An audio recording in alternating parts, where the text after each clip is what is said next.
Reduce form model, reduce form model का M क्या है कि जो साइमल्टेनियस इक्वेशन में डिपेंडेंट इंडिपेंडेंट वेरिएबल जो यहाँ पर हो रहा था कि y is a function of x and x is a function of y, तो इसको रिड्यूस करके मतलब कि मॉडिफाई करके इस फॉर्म में लाना है ताकि जो इंडिपेंडेंट इंडिपेंडेंट रहे और डिपेंडेंट डिपेंडेंट रहे, कि अगर y is a function of z है तो x is a function of z होगा, z कभी भी z is a function of x और z is a function not function of y होगा। मतलब ये फॉर्म में कभी भी नहीं आएगा, जब भी आएगा तो वो डिपेंडेंट इंडिपेंडेंट के फॉर्म में आ जाएगा कि डिपेंडेंट वेरिएबल कभी भी इंडिपेंडेंट नहीं होगा और इंडिपेंडेंट वेरिएबल कभी भी डिपेंडेंट नहीं होगा। इसको एग्जांपल से आपको प्रूव करना होगा। तो देखिए एक सिंपल वाला ले लेते हैं, डिमांड एंड सप्लाई का इक्वेशन यहाँ पर लिख लेते हैं, कुछ लिख लीजिए। Reduce form models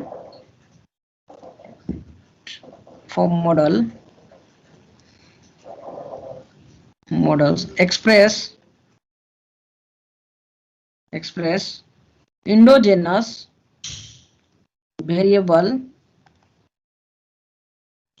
as a only function of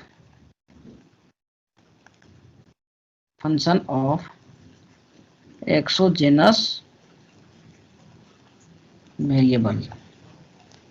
और रिड्यूस फॉर्म मॉडल दो तरह से प्राप्त किया जा सकता है। The reduce form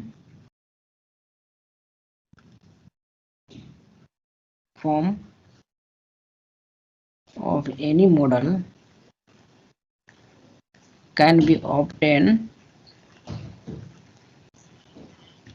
in two ways। देखिए एक याद रखिएगा, खास करके याद करिए कि जब आपका इक्वेशन डिमांड एंड सप्लाई में हो कि अगर दिया हुआ है Q D equal to B zero plus beta one P plus beta two Y plus U और क्यू एस दिया हुआ है alpha zero plus alpha one P plus V. तो देखिए इस तरह का रहेगा तो इसको हम लोग डायरेक्ट किस तरह से करते हैं कि Q D equal to Q S, है ना। पहला तो ये मेथड हो गया और दूसरा मेथड है कि इसको पुट करके जो रिड्यूस फॉर्म स्टार्टिंग में हम जो बताए थे वही चीज है। तो यहाँ पर पहला आप इससे निकाल लीजिए, एक्चुअली ये एक्स का वैल्यू दिया हुआ है इधर डिमांड का, तो क्यूडी है तो क्यूडी ही रहने दीजिए। तो जब इसको हम लोग इक्वेट करेंगे रिड्यूस फॉर्म में, क्योंकि यहाँ पर देखिए कि Q is a function of P है और फिर इसका भी फंक्शन पी है ना। तो यहाँ पर हमारा क्या होना चाहिए, dependent variable is only function of independent variable. तो देखिए दोनों को बराबर करेंगे, beta zero plus beta one P plus beta two Y plus U equal to alpha zero plus alpha one P plus V, ये है। अब यहाँ पर देखिए पी पी वाला एक साइड कर देते हैं, यहाँ पर क्या हो जाएगा beta one P minus alpha one P, alpha one उल्टा रुक गया, ऐसे भी कर सकते हैं लेकिन जैसा है वैसे बनाना।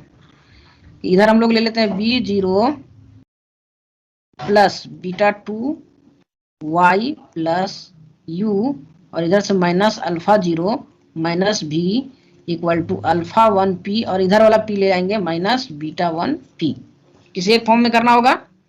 अब यहाँ पर B zero minus alpha zero एक साथ आ जाएगा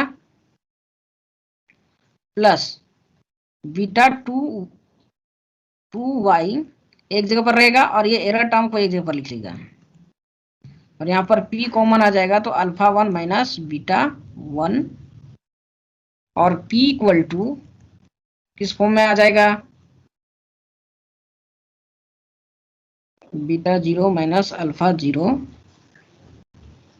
बटा one alpha minus beta one plus beta two बटा alpha one minus beta one y plus u minus भी बटा alpha one minus beta one. देखिए अब यहाँ पर आपका p का वैल्यू आ गया। अब ये p का वैल्यू दोनों इक्वेशन में पुट करना होगा। तो Q इक्वल टू कितना है, QD equal to B0 plus beta 1 P plus beta 2 Y plus U, और P का वैल्यू कितना आया है,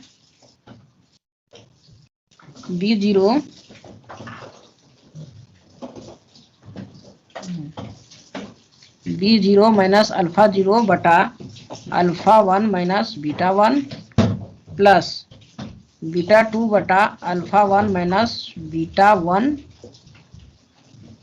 Y plus U minus V बटा अल्फा 1 माइनस बीटा 1। तो अब यहाँ पर वैल्यू पुट कीजिए, बीटा 0 प्लस बीटा 1। देखिए इस फॉर्म में यही चीज लोचा होता है कि यहाँ पर बहुत ध्यान देना होगा। Alpha 1 minus beta 1 plus beta 2 Y बटा alpha 1 minus beta 1 plus U minus V alpha 1 minus beta 1 plus beta 2 Y plus U। हो गया।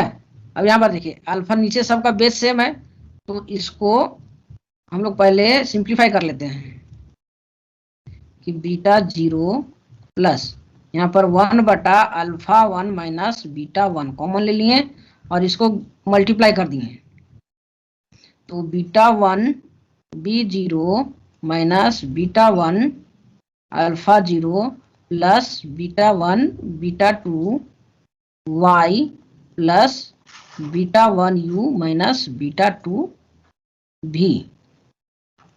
Plus beta 2 Y plus U। और देखिए ये सब का है, तो यहाँ पर इसको करेंगे तो ये क्या हो जाएगा, गुना हो जाएगा, एलसीएम ले लेंगे क्योंकि ये पूरा का ना बटा है जी ये। तो यहाँ पर क्या हो जाएगा, B0 alpha 1 minus B0 beta 1 plus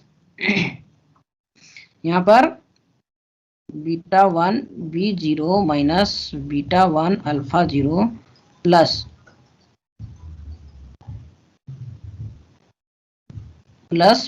beta 1 beta 2 Y plus beta 1 U minus beta 2 V plus beta 2 Y। यहाँ पर भी ये हो जाएगा, इससे beta 2 alpha 1 Y minus beta 2 minus beta 2 beta 1 Y plus alpha 1 U minus beta 1 U, और सब का बटा कितना हो जाएगा, अल्फा 1 माइनस बीटा 1। हो गया। अब यहाँ पर देखिए कौन कौन कटेगा, B0 अल्फा 1 कहीं पर कटेगा, B0 B1, तो यहाँ पे बीटा 2 माइनस बीटा 1 भी, कहाँ पर जैसे मल्टीप्लाई किए हम लोग सेकंड लाइन वहीं गड़बड़ हुआ है, second line minus beta 1 U minus beta 2 beta 1 भी होगा यहाँ पर, बीटा 1 सेकंड लाइन में सर, इसमें 1 बाई ये निकल, हाँ सर इसी लाइन में, इसमें देखिए बीटा 1 U तक ठीक है, माइनस बीटा 1 भी होना चाहिए, बीटा 1 से नंबर यहाँ यहीं पे। ओह बीटा 1 बीटा 2 एक तो कट रहा है ना यहाँ पर, देखिए ये वाला और ये वाला कट रहा है, फिर बीटा 2 भी अल्फा 1 U, यहाँ पे भी 1 होगा सर, बीटा 1 U भी होगा, बीटा 1 भी, तो ये वाला और ये वाला कट जाएगा, यहाँ पर भी है, ये अल्फा 1 U, हाँ ये B1 B0 ये और ये कटेगा, तो अब यहाँ पर बचा क्या, B0 अल्फा 1 और एक ये वाला बचा माइनस बीटा 1 अल्फा 0, ठीक है। उसके बाद वाई वाला बचेगा, वाई वाला में क्या बचा, प्लस बीटा 2 अल्फा 1 वाई, और फिर एरर टर्म वाला क्या बचेगा, plus alpha 1 you minus beta 1 भी। तो इसको एक साथ लेते हैं और सबके साथ क्या हो जाएगा, ये हो जाएगा अल्फा 1 माइनस बीटा 1, और फिर हो जाएगा अल्फा 1 माइनस बीटा 1, और ये हो जाएगा अल्फा 1 माइनस बीटा 1। अब देखिए इसी चीज को हम लोग रिप्रेजेंट कर देंगे, Q इक्वल टू, इसको मान लेते हैं पाई 1 1, है ना, plus pi 1 2 Y plus E1 1।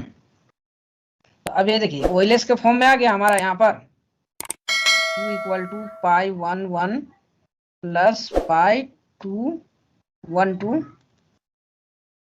Y plus E1 1।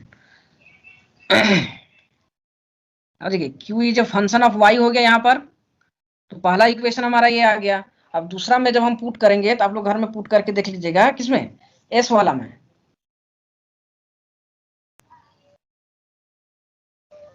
अब देखिए यहाँ से ओएलएस अप्लाई कर सकते हैं ना, Q equal to pi 1 1 plus pi 1 2 Y plus E1 1। तो यहाँ पर पाई 1 1 इक्वल टू क्या हो जाएगा,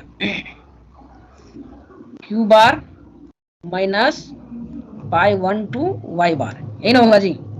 और pi 1 2 equal to summation Y small Q हो जाएगा यहाँ पर बटा समेशन एक्स आई का square, sorry summation Q I का स्क्वायर।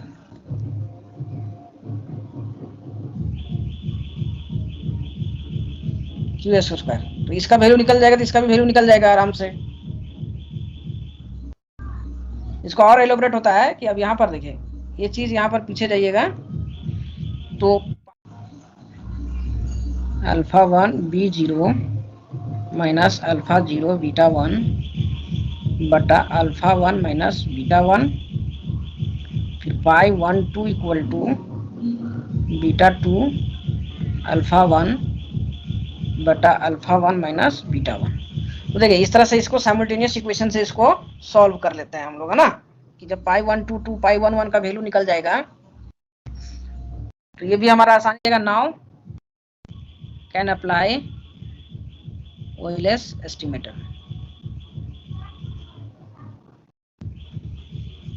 और आपको इसका Q वाला में भी बैठाना होगा।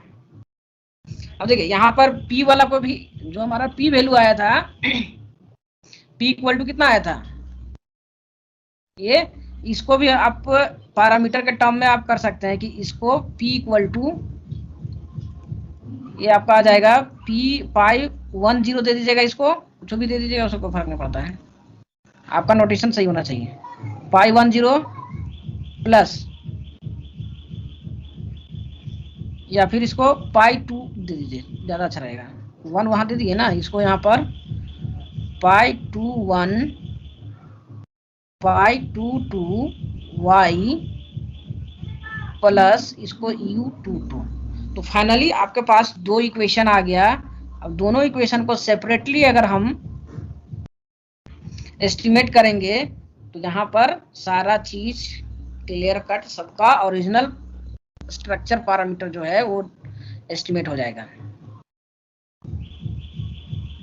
तो यहाँ पर फाइनली आप लोग को आ गया Q equal to pi 1 1 plus pi 1 2 Y plus E1 1, और P इक्वल टू आ गया pi 2 1 plus pi 2 2 Y plus E2 2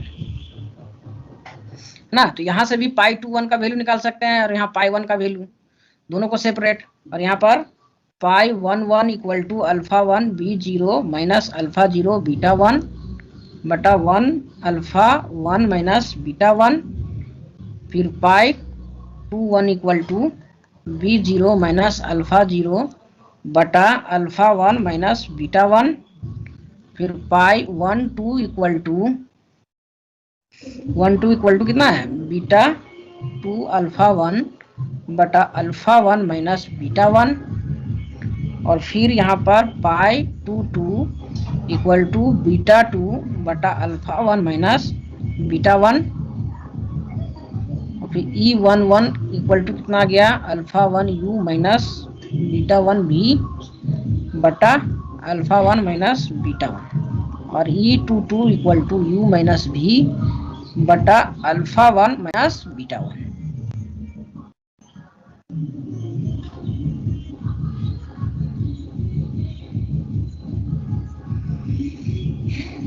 बात समझ में आ गया यहाँ पर।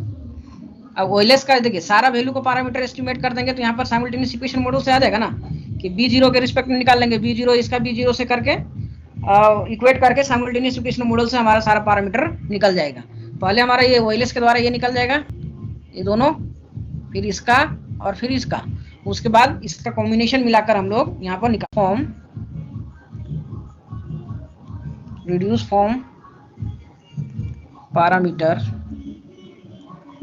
measure the total effects या direct and indirect of a change in the exogenous variable on endogenous variable, है ना। अब दोनों का एंडोजेनस वेरिएबल क्या है, y है। तो अब देखिए ये जो स्ट्रक्चरल पैरामीटर में अल्फा 1 B0 सब डायरेक्ट इंपैक्ट डाल रहा था, अब यहाँ पर पाई 1 डायरेक्ट इंपैक्ट डाल रहा है, तो एक जगह पर डायरेक्ट और दूसरी जगह पर इनडायरेक्ट हो जाता है।